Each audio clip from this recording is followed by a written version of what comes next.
101 for faith communities.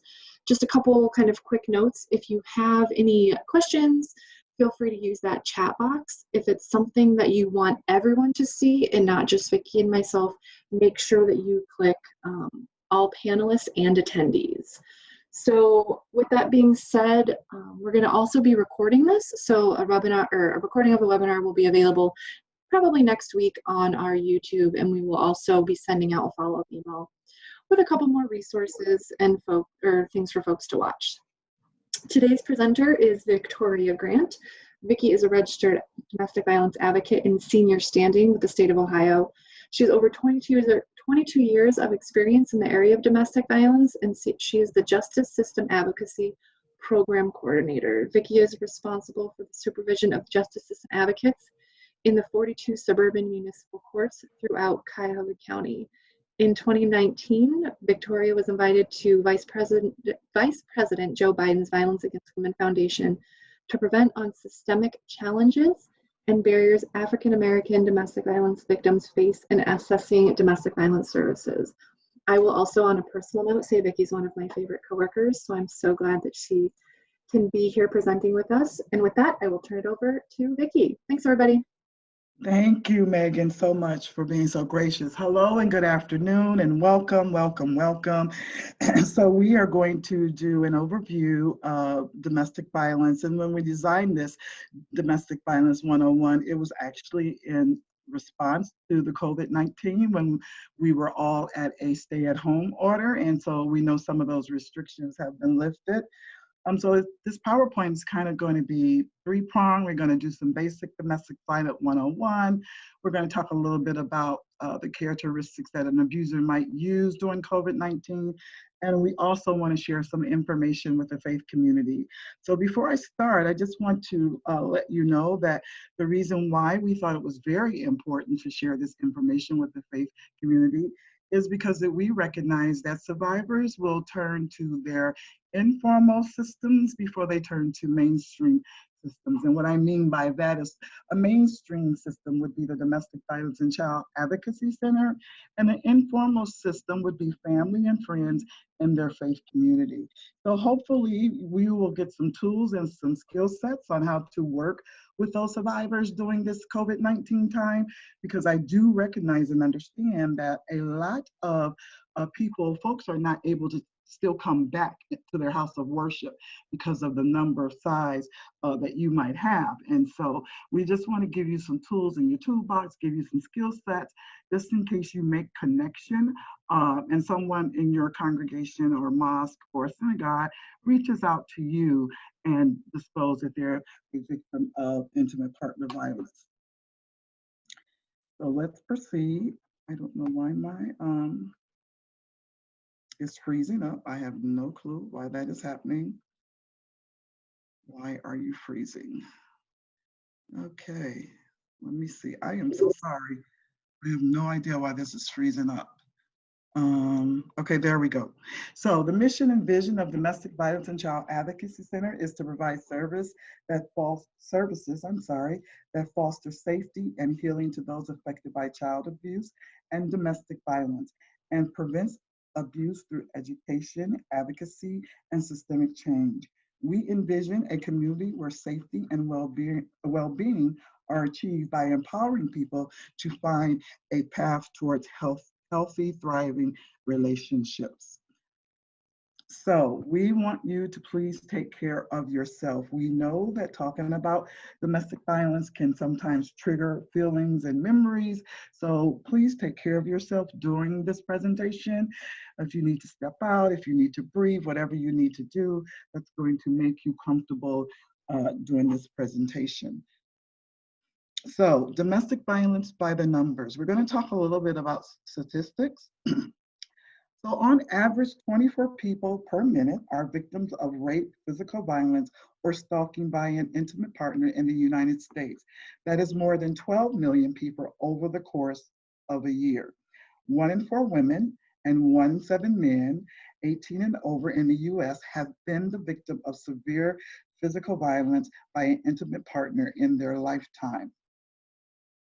Domestic violence crosses racial, cultural, social, economic, and religious lines, and occurs in all types of intimate partner relationships. It happens to people of all genders. However, women are the most frequent victims of domestic violence. Uh, Females 16 to 34 generally experience the highest rate of domestic violence. From 1994 to 2010, about 4 in 5 victims of domestic violence were female. Nearly half of all female homicide victims are killed by a current or former male partner. Women of color and women who are immigrants and refugees are overrepresented among victims of severe domestic violence and domestic violence related homicide, disproportionate to their representation in the population. So I just want to stop here and talk a little bit about the women of color and immigrant and where that statistic and how that impacts and inform the work that we do. So women of color have systemic barriers as well as internal and external barriers when accessing services. So just through law enforcement and turning their partner over to a system that they may perceive as racially biased. And so the fear of engaging formal systems as opposed to trying to seek help within the community is very, very strong. So women of color, because of the mistrust of law enforcement, just because of the mistrust of systems in general, medical systems, social service agencies, those type of barriers put women of color at risk for homicide and for more severe violence. And so what we are trying to do as an agency with this webinar is trying to educate and inform folks about intimate partner violence so that you will have some tools to be able to assist someone should they disclose. So there are a lot of systemic barriers that women of color face when accessing services. The other thing I want to say about statistics is we get these statistics from the CDC, we get them from the Department of Justice, and even from our local law enforcement agencies. These are reported statistics. But what we know about domestic violence is an underreported crime, just like sexual assault is an underreported crime. So if we would say nearly half of or 1 in 4, excuse me, 1 in 4 women are victims of domestic violence, sometimes I would just like to kind of give a caveat and maybe say 1 in 2, because we have to include those that don't report. And victims don't report for a number of reasons. So let's just take a look at the impact on children. More than 15 million children in the US live in homes which domestic violence has happened at least once. Many children exposed to violence in the home are also victims of physical abuse. Children who witness abuse are victims of emotional, physical, or sexual abuse are at a higher risk for health problems as adults. Children who live in homes with DV are at greater risk for repeating the cycle of violence that they witness with the adult. So I want to talk a little bit about this as well. So we're not saying that children that grew up in homes will either be a perpetrator or become a victim. But what we're saying is that because they have been exposed to that behavior, the risk is a lot greater. So is everyone good? I just want to pause here. Do we have any questions, any concerns? Please remember to breathe. So let's take a look at what is domestic violence. So this is the Ohio Revised Code legal definition of domestic violence. Elements of an action to be offensive, knowingly causing or attempting to cause harm, reckless harm, threat of imminent physical harm. These actions are directed towards a family or household member, which can include a spouse, an ex-spouse, current or former significant other, parent or child, step-parent, or stepchildren. Now we're going to take a look at the social definition of domestic violence. When one person intentionally causes physical or emotional harm to a partner in an intimate relationship, this can include sexual, physical, verbal, emotional, and other forms of abuse. Can occur in both casual or serious relationships, in both heterosexual and same-sex relationships, when one person uses abuse in an intimate relationship to establish and maintain power and control over the partner. So I just want you to remember something as a takeaway. If the only thing you can really remember and focus on is that intimate partner violence is about power and control. And we're going to go on and later on in the presentation and kind of dispel some of those myths that society has about what actually intimate partner violence is. So this is a continuum of what relationships look like. So in a healthy relationship, these are some of the things that we have. We have respect, we have healthy communication, we have trust, we have honesty, individuality, and equality. In an unhealthy relationship, what we have is inconsiderate behavior. That means I am not respecting your boundaries or your space. Oh, I'm sorry, I did not mean to do that. Breaks in communication.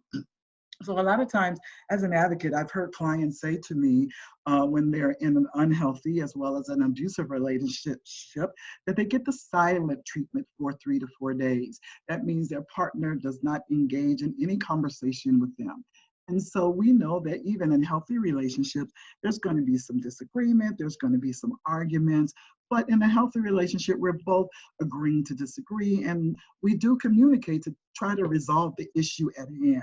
But in an unhealthy relationship, the abuser is not going to try to communicate and try to resolve the issue at hand. And oftentimes working with victims, they would tell me that that silent treatment is unbearable because my partner is not expressing their thoughts about what's going on. I feel invisible. I don't feel as though I exist. I feel like I have no voice in this relationship. So also the pressure in the unhealthy relationship, pressure for me to conform or to do what my partner wants me to do. That honesty is very important in relationships, but in unhealthy relationships, what we have is that dishonesty. I cannot trust my partner. And we know that trust is a very important component of a healthy relationship. And if we don't have trust, in a relationship, then we're going to just have a lot more difficult time communicating with our partner. In a healthy relationship, I have individuality. I am free to be who I am. My partner's not going to reshape who I am in an unhealthy manner. They're not going to suggest that I go against my beliefs or my boundaries. They're not going to push that. But in an unhealthy relationship, my partner's going to struggle for control and struggling for that control so that I can conform to what my partner wants me to be. And thereby I lose my individuality. And then what we have is that isolation. I want to spend some time on this one a little bit. And so I want to go back to equality. So in a healthy relationship, there's equality. There's a mutuality in the relationship, that the relationship is going to continue to grow and to nurture and to move forward. So I want to talk a little bit about isolation, because isolation plays a really big part in an abusive relationship. And so when we developed this PowerPoint, we were developing it with COVID-19 in mind. And we know that with stay-at-home orders, when they were first issued, that one of the things that we were concerned about as an agency was that isolation, because we know that abusers use isolation as a power and control. And that's one of the things that abusers really try to get early on in a relationship, is the isolation of that survivor from their support systems, like their family or their friends, and even their faith community.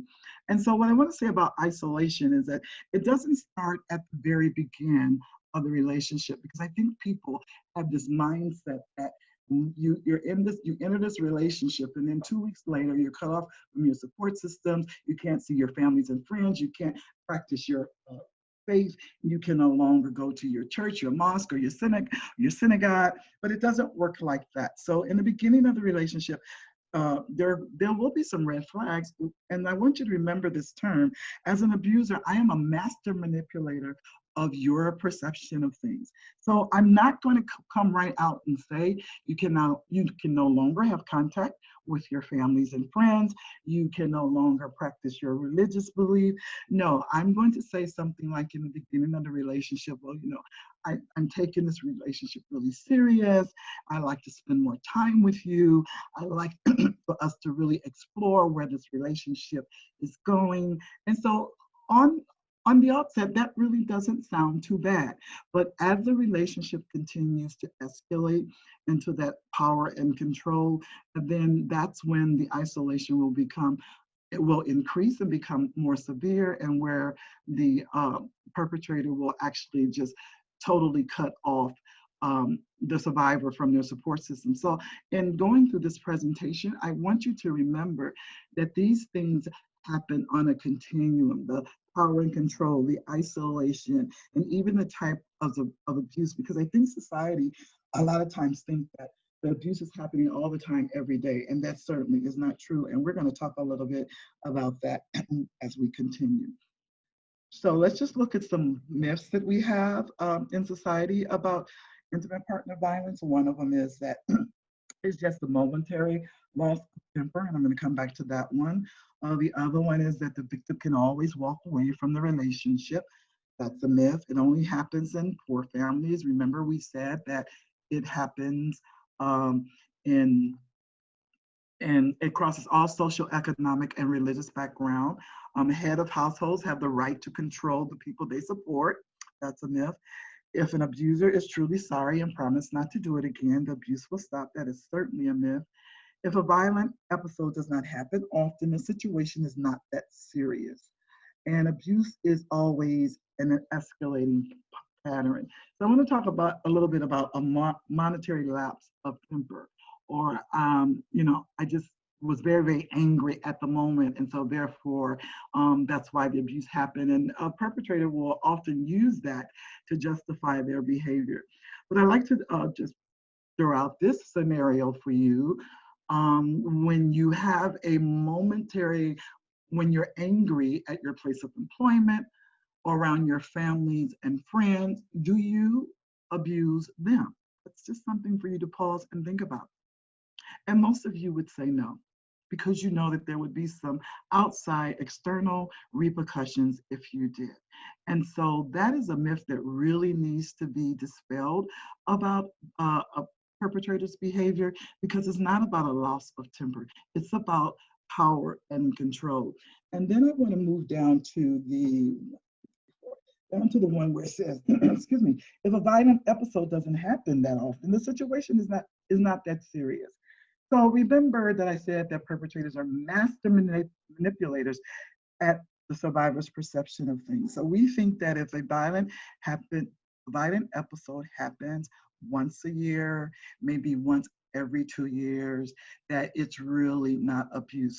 But what you have to remember is that the violence might not be happening, but the other forms that we're going to talk about later on in the presentation are certainly going on. And so I, as a perpetrator, am very aware of the fact that if I'm verbally abusive, I'm emotional and psychologically abusive, and I'm putting you down and belittling you and doing those things. And then I have a violent episode where I physically assault you, and the assault, I'm not minimizing, where I shove you or I slap you, and so what I'm thinking as a survivor is, what I'm sending as a perpetrator is the message that you know that I now can be violent towards you. So I might not have to use violence again, because I have now sent that message to you that I am capable of doing that. Is that making sense to folks? Is everyone good with that? Just wave your little hand in the text box. Okay, let's go on. So here are some myths in the faith community. So let me just give some context about the faith community and how I came about working with the faith community when it comes around the issue of intimate partner violence. So I designed a program for domestic violence and child advocacy center called the UJMA program, and it was a culturally specific outreach program to the African American community around the issue of domestic violence. And one of the things that I recognized very early on in developing the program is that, as I said before, that victim survivors are not going to reach out to their mainstream service providers first, so they're probably going to reach out to their faith community if their faith is important to them. And so I went and I started training churches around domestic violence and what they can do to support a survivor during the process. So these are some of the myths that I found in my years of training different faiths that people have about domestic violence. Domestic violence doesn't happen in Christian, Jewish, Muslim, or any other religious home. That is certainly a myth. Remember, it crosses all social, economic, and religious lines. Praying to a higher power will stop the abuse. Sacred text commands that I forgive my abuser. I want to stop here and talk a little bit about that because I know because of sacred text, people tend to struggle with this statement. And so what I can just simply say about that is you certainly can forgive your abuser for past abuse. That probably won't take place until you're safely out of the relationship and some healing has started. But I want to be very clear that forgiveness does not mean restoration to the relationship, especially if we recognize that the abuser has not changed their behavior, sought to get help for their behavior. And so that doesn't mean your forgiveness means that that partner can regain their rightful place in that relationship. And then this is just one of the sacred texts. Wives, submit to your husbands, Ephesians 5:21, it's the King James Version, it's taken out of the Bible. And basically, perpetrators will use this to continue to perpetrate that power and control. And they use sacred text to kind of just skew what the victim is experiencing and her perception of things. And so you, as if I have clergy that are in this presentation, have to make sure that you are giving clarity to scripture if someone should disclose this to you and happen to bring up sacred text that they are a victim of intimate partner violence. I must trust my higher power to change my abuser. And basically that's relatively just saying that that's one of the myths that I've seen. And I've heard it so many times over the years.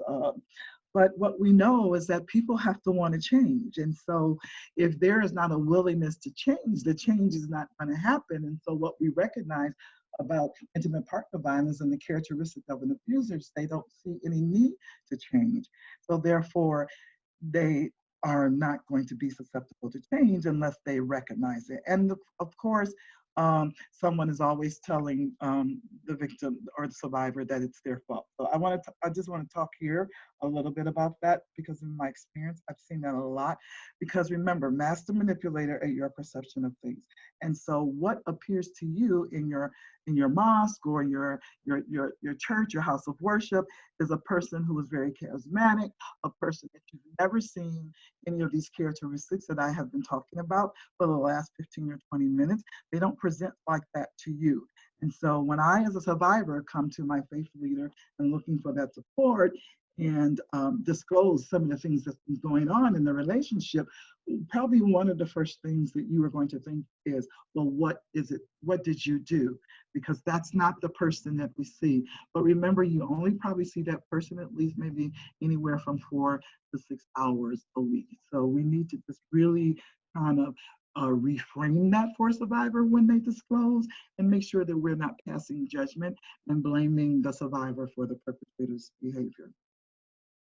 So let's talk about some of the types of abuse.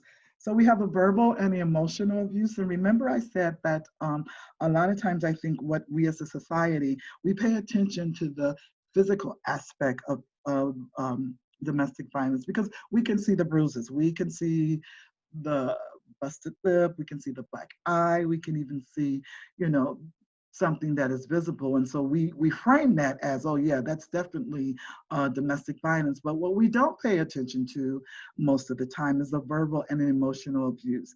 And what I've had clients actually say to me is that, the verbal and emotional abuse is so hard because once you've been isolated, the only voice that you're really hearing is that of the abusive partner. And so that those put downs, those belittling you, calling you names, making you feel incompetent is something that you begin to replay over in your head over and over again. And clients have actually told me that the verbal abuse uh, left more scars than the physical abuse. And I've even had some clients say to me that sometimes I wish it would just be physical abuse so I wouldn't have to continue to be put down. The financial abuse can be anything from not allowing you to have access to your own funds. The physical abuse goes without saying. It's that slap, that push, um, you know, hitting, spitting, any of those things. The sexual abuse could forcing unwanted sex, making the partner participate in looking at pornography, using their religious beliefs against them when it comes to being intimate with their partner. And of course, the digital abuse is about monitoring social media, cell phones, internet access, and things of those things. So how is everybody doing? Are we good? We're good? Okay. So let's take a look at the verbal and emotional abuse and kind of put more context on that. So any non-physical behavior of an abusive partner says or does that manipulates or control your feelings or behavior and causes you to be afraid. So I don't necessarily have to make an outright threat to my partner in order for them to feel verbally or emotionally abused. I can do that implicitly just by my look and my body language. So providing misinformation to their partner, especially under the COVID-19, not allowing that partner to be able to access what's going on, what's the latest updates, and then just framing for that partner what the next step is in the COVID-19 pandemic. Name calling, put downs, not allowing access to spiritual services or resources. So I just want to take a time here for any faith leaders that I have participating in this webinar. So if you have someone that has been attending your worship services on a regular basis and all of a sudden, and we're just going to use married couples for the sake of this presentation, and all of a sudden you can continue to see the male partner, but don't see the female partner, maybe you should take a look into that. Because maybe what's happening is that male partner is denying that female partner access to their spiritual resources, and maybe there might be some physical abuse going on and they don't want others to know about it. The yelling and screaming, threats to harm you or your friends or your loved ones, threats to expose you. Oftentimes what we know perpetrator use, they will use the children. I don't know how many clients I have had tell me after they left their abusive relationship that their partner called 696 kids on them and made false allegations about them as a mother. And so that's a real threat, because every time there's a call placed to 696 kids, whether it's legitimate or not, they have to investigate that call. They are mandated by law to investigate that call. And so continuously having DCFS show up at your house is another way that that partner, even though they're not physically in the relationship, is still able to exert that power and control. Telling you when to go to the grocery store, what you can buy at the grocery store, constantly monitoring your phone calls, your text messages, your emails, your Facebook page. And we live in an age of technology where, quite frankly, I've been doing this for over 20 years. Technology is just making it so easy now for abuser to continue to harass and stalk survivors. Threats to harm themselves. You don't care if I get sick. And this was kind of taken into the context of COVID-19. A lot of times they will threaten to commit suicide as a way to continue to manipulate that control and power over a survivor. But I always learn from the clients that I'm working with, and each time we have something different. I'm always learning something different through their experience. And so just last week, one of my team members, one of my staff, actually said to me that she went to court, she got a temporary protection order, and he was going to be arrested. and that he was going to go to jail. And one of her concerns was that if he went to jail, he would be exposed to COVID-19, because we know that that population is enclosed, and we know that inmates in Cuyahoga County Jail have tested positive for COVID-19. So that was a real concern for her, that, you know, even if I decided to restore my relationship or let my husband come back home, you know, that fear of me being exposed to COVID-19 was a legitimate fear. And then further isolating from friends and family and withholding affection. So that kind of goes back to that silent treatment. I just want to pause here and see and ask Megan, do we have questions or no? Okay, so let's go on with the physical abuse. So that's the hitting, the kicking, the biting, the scratching, the throwing objects, blocking entrances. I want to say a little bit about that. So people kind of say, well, what does that mean? How is that abusive? Not just having the freedom to leave and blocking an entrance and preventing you from leaving a space is abusive. And what I'm seeing in the police reports that I'm reading is that actually you can be charged with kidnapping because you're detaining a person, not allowing them to leave by their own free will. Strangulation, the choking, is something that we look at, and that's a high indicator for the risk of homicide if someone is strangled by their partner. Using threats or threatening to use a weapon against you. And I just want to talk a little bit about this and share an experience with what one of my clients shared with me, is that, you know, I don't necessarily have to like actually put the gun in your face or hold the gun. And I'm going to talk about firearms to your head. And this experience that my client shared with me was just so riveting, and it just caused me to just pause. And so it was a very nice evening. They were watching a movie. It was just really they were in a good space.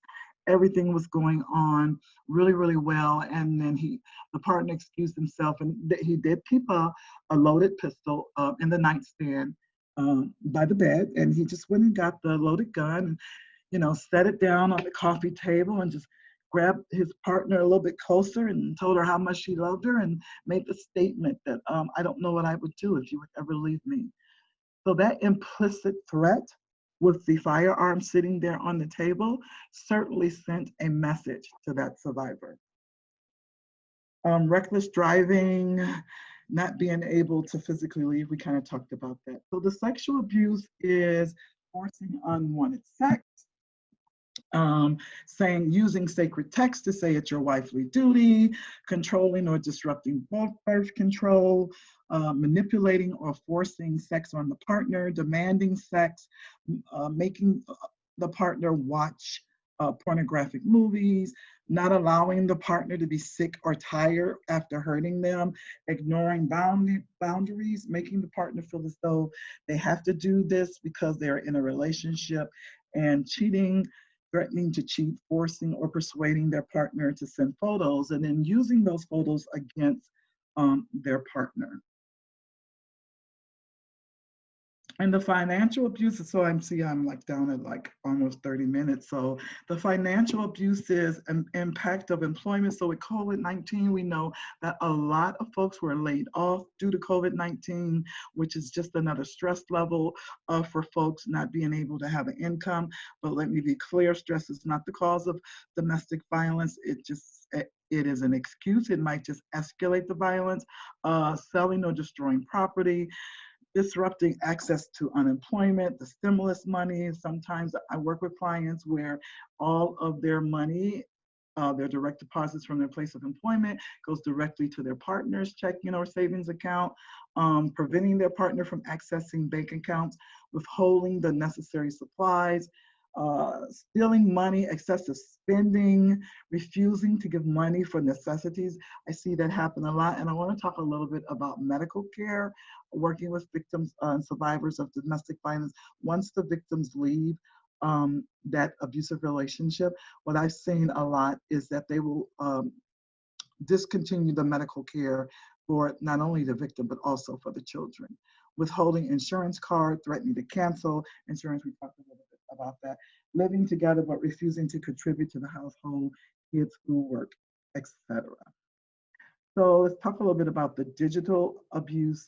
And because we are now in such a world of technology, perpetrators are finding new ways to use digital abuse, and the laws can't really be written fast enough to catch up with what perpetrators are doing so that it can be charged as a crime.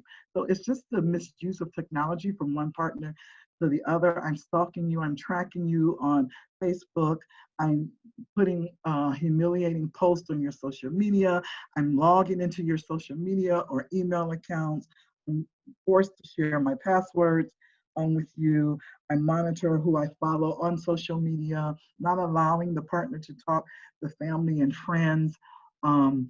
My only reprieve may be when I'm at work. And so therefore, that's when I might have the time to reach out to someone to kind of get some support. And so sometimes if the abuser finds that out, I might cause a disruption at my place of employment, sending unwanted explicit pictures and demand that their partner does the same. So I had a case a couple of months ago, which I thought, as I said, I'm always learning from my clients. I had a case a couple of months ago where my client said to me that I have to talk to you when I'm not in the house on my cell phone. And so I said, well, why is it that you have to do that?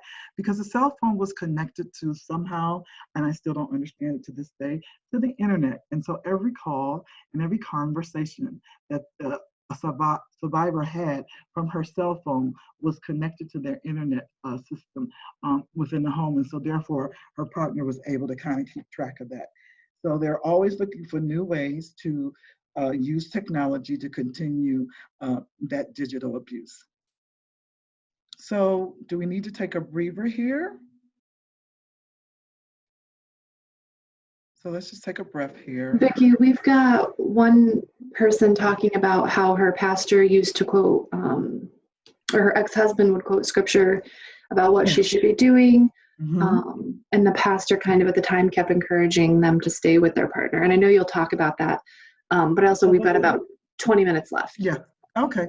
Yeah. So absolutely. So I will get to that, and I would just like to answer that right now. And I do understand the frame of reference of where the faith community is coming from.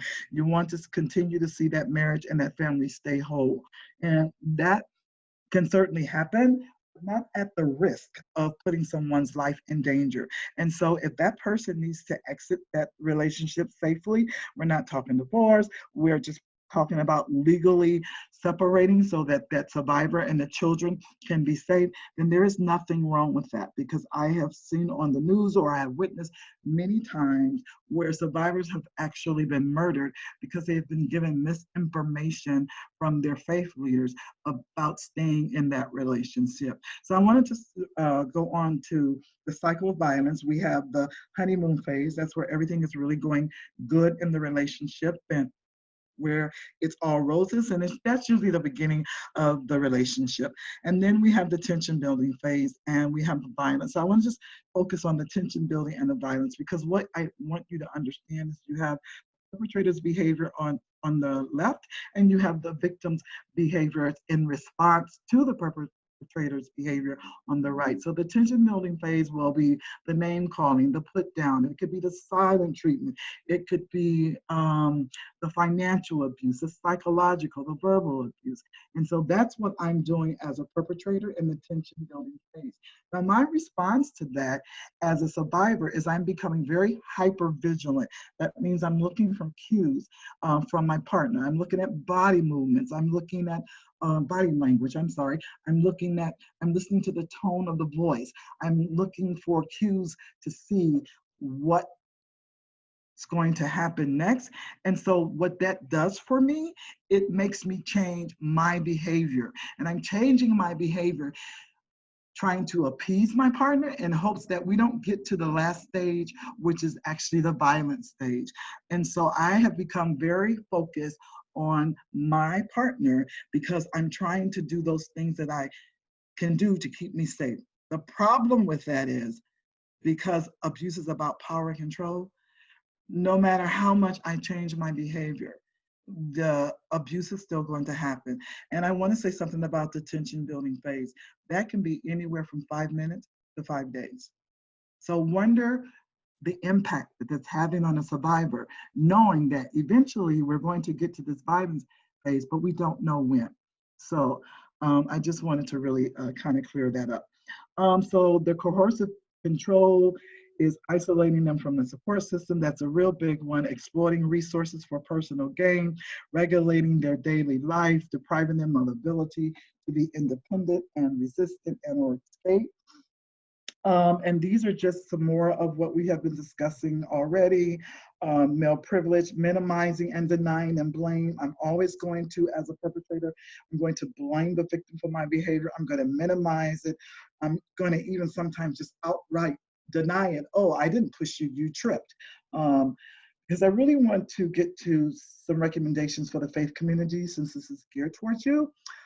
So negotiation and fairness, this is what a loving, nurturing, equality relationship looks like. It's non-threatening behavior. I'm free to disagree with you without the fear and the threat of being abused. We both have mutual respect. We both have that trust and support, and we both are honest and we hold each other accountable. We have responsible parenting, shared responsibility, and economic partnership. And so these are just some more types of power and control tactics that the abuser uses. But I just want to jump ahead because I want to make sure I really do address the faith community. And these are some more. I'm blaming the victim for exposing the family to COVID-19. I'm using remote visits to intrude. So sometimes there are supervised visits, and because of COVID-19, those visits now have to be done remotely and through Zoom. And so I'm taking over those visits, and I'm just not making that a safe place for my children or for the survivor. Seeking to modify orders, seeking to modify a civil protection order or a criminal protection order. I'm using the criminal justice system against the survivor in order to continue that power and control. And just let me say real quickly, if there's a civil protection order case going on, if there's a temporary protection order or a criminal case going on, and even though that victim has safely left that relationship, I will use the criminal justice system as a tool against my partner. And the power and control talks about the economic abuse, the male privilege. And so with working from home, not allowing that survivor to have their workspace, always demanding that survivor's attention, making noise so that the survivor can't concentrate, refusing to share the computer if there's only one computer within the home, and constantly interrupting the survivor's workflow. And this is some more power and control tactics that the perpetrator used that's related to COVID-19. We talked about exposed to loved ones, faking symptoms, arousing fear that the survivor and the family are going to die, forcing and exposing others to it, coughing in the victim's face. We've even seen that on the news with strangers doing that to one another and engaging in risky behavior. So I wanted to focus a little bit on the spiritual piece about power and control. So I'm going to ridicule or insult the other person's religious belief, using the partner's religious belief to manipulate and shame them, using sacred text or belief to rationalize or minimize the abusive behavior, using the spiritual beliefs to keep the partner from seeking medical attention for COVID-19 symptoms. These are some religious roadblocks that survivors in the faith community have, because they've been taught this: God hates divorce, God will hate me if I seek a divorce from my partner. And we talked about that forgiveness, making my suffering makes me stronger in my faith. Talking about the abuse to outsider is going against my beliefs. I must only talk to my pastor, my rabbi, or my imam. And so it's very important that if you are going to be a natural helper, and that if your members are going to reach out to you, that you validate their feelings and have the information and the resources that you need to be able to assist them through their process. So I'm just going to jump over a couple of these these and move to what you can do to help. So stay in touch, reach out to your members or your families and friends in your community. And I know for some churches that have a large congregation, you have not actually gone back to worshiping within the building. So what you might want to do in a very clandestine way, and if you're looking for some language for how to get in contact with maybe someone that you feel might be a victim of domestic violence, you can certainly contact me and I will help you write some language around that. So that you can check in on that survivor. Keep in mind that a person may not be able to communicate with you openly without the abuser being present. So just keep things general. So that kind of goes back to developing some language on how to get some information if that survivor is experiencing intimate partner violence. Let's see. Ask open-ended questions, how you can help. Is there anything I can do? Provide resources for agencies that can help with things like free lunches, utility assistance, and don't try to fix everything. Please recognize your limitation in helping survivors of domestic violence and realize they are extremely savvy and resilient, and they are the expert on their lives, and they know exactly what is going to keep them safe and what is not going to keep them safe. So one of the things that we always talk about is, why don't they just leave? And what we know is that leaving sometimes is not safe.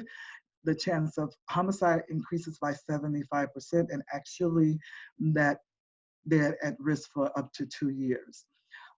So what survivors need from their faith community: to be heard and a safe place to tell their story and to be believed.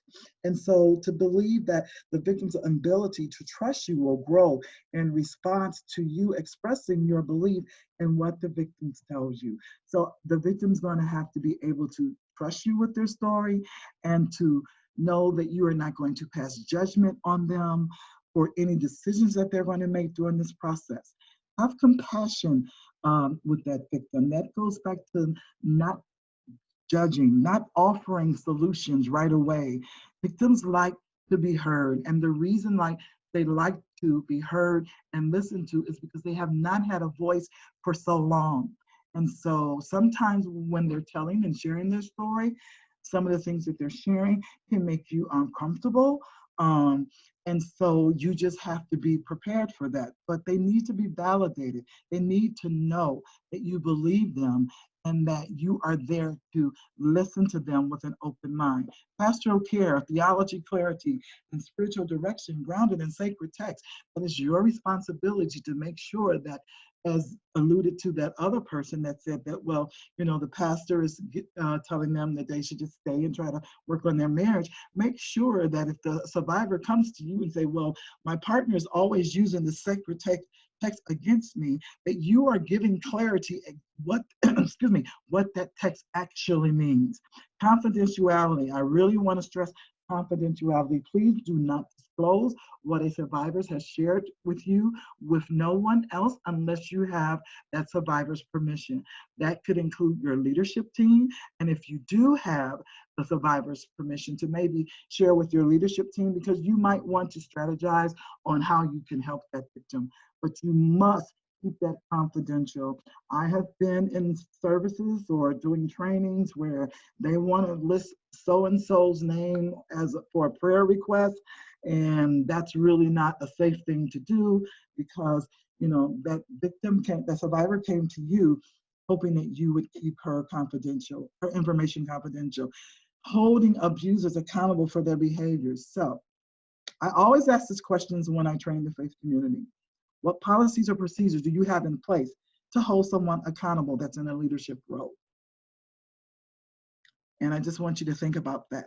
Because if you don't have any policies and procedures, and you're not holding that abuser accountable, and you continue let that abuser to be in the leadership role, you're sending a strong message that you condone domestic violence. And so that's something to think about, and we can certainly talk more about that maybe some other time. So providing them with resources when they decide to leave: money, transportation, housing, etc. I'm just going to skip through this real quick. So make sure that you're listening and you're giving full attention. Like I said, we already talked about be supportive, don't judge, know about the available resources, partnering with Domestic Violence and Child Advocacy Center to be able to provide you with those resources. Say this, not that, you know. I'm going to focus on what not to say. You need to pray more. Everyone's faith is tested at some point. Just hold on.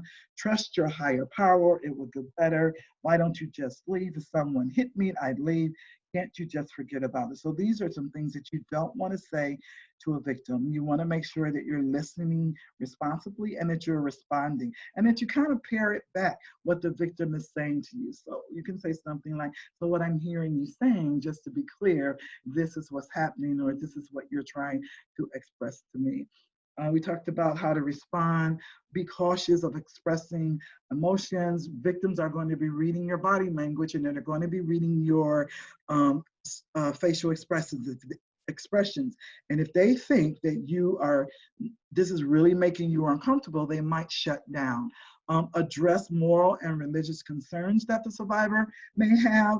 Remember, that's clarity in sacred text. Express your concerns for the victim's children, safety. Let the victim know that you acknowledge the victim's courage, because as a survivor, this abuse might have been going on for years, and I now have the courage to reach out to you in confidence. And so you can just applaud them for having that courage. We talked about you setting your boundaries and knowing your limits. That means you don't know it all. And that's why, once again, I would encourage you to get formal training from the Domestic Violence and Child Advocacy Center and to kind of implement that training in your infrastructure within your congregation.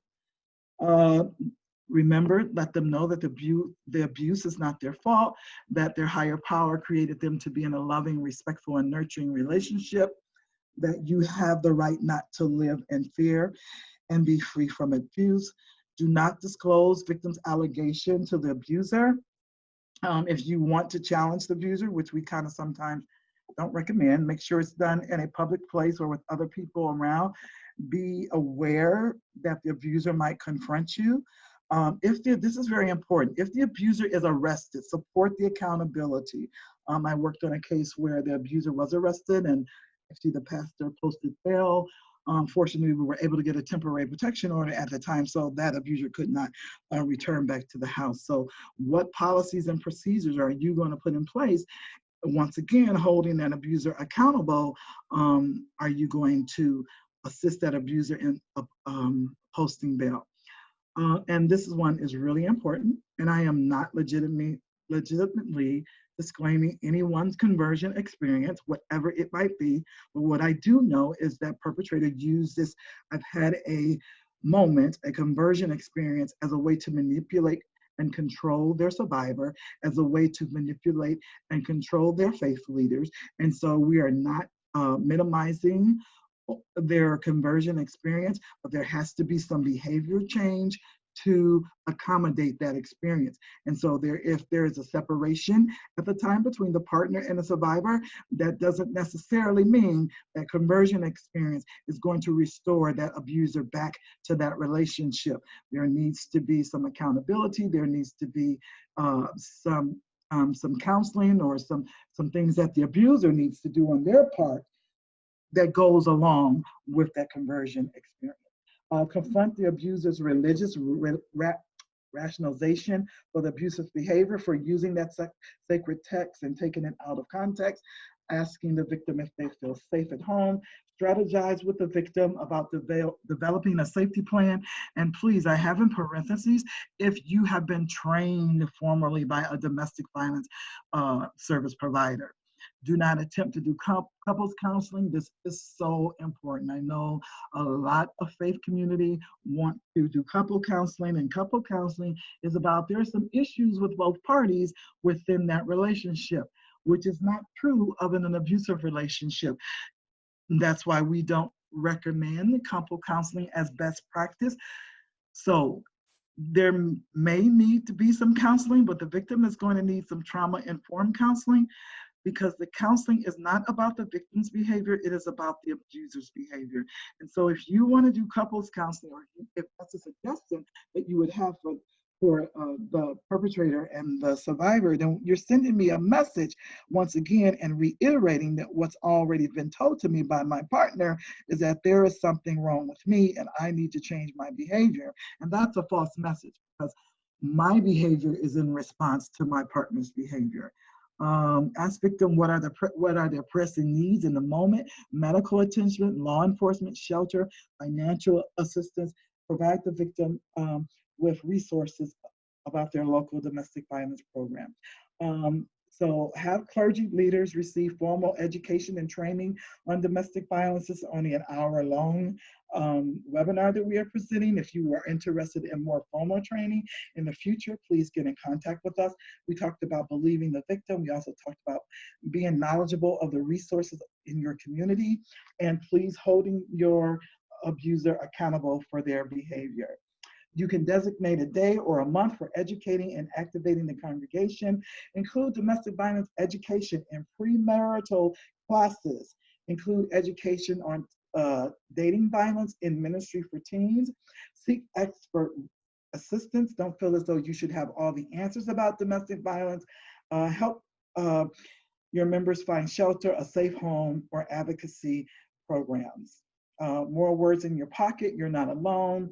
You can ask for help. I'm sorry that this happened to you. It's okay for you to feel this way. No, you're not going crazy. You are not the cause of the abuser's behavior. And I'm glad that you are here. I'm glad that you called. I'm glad that you reached out. So what I'm going to do is stop at this moment. There's a lot more that I could have covered. This is my first time, not making excuses. But now I know how to time myself more, because I do want to get to some of your questions. So Megan, can you let me know what some of those questions are, if we have any? Yeah, we do have one question about, have you seen a spike since the protests have started? And I'm guessing that means with folks calling. It was right around when you're talking about CPOs and TPOs. Excuse me. Bless you. Since the civil protests have started? Yes. About what? No, we haven't seen a spike. And actually, that was one of our concerns, that we were going to see a spike in calls to our 24-hour hotline. But actually, I think it might have increased when we first got up under the stay-at-home order. And, excuse me, and then it kind of tapered off. And so, and we were noticing that nationally around the United States. And so the thinking behind that is because people have been isolated in their home, and so they're not able to go to work or go to school in order to make that phone call to a hotline or a domestic violence service provider to get support and resources. I hope that answered your question. Any other questions, Megan? Not right now. We'll give folks another couple minutes. And I just want to reiterate, yeah, you all have my contact information. And so if you're looking for a training for churches, that did answer the question. But I can always get you connected with Vicki, or, you have Vicki's information. We'll include that as well, because we just do want to be that resource for you all. And I've put up some resources. The Faith Trust Institute is an organization that I utilize and purchase a lot of their material. And this is what Everett and Al Miles from Hawaii. He actually wrote a book on what every pastor needs to know about domestic violence.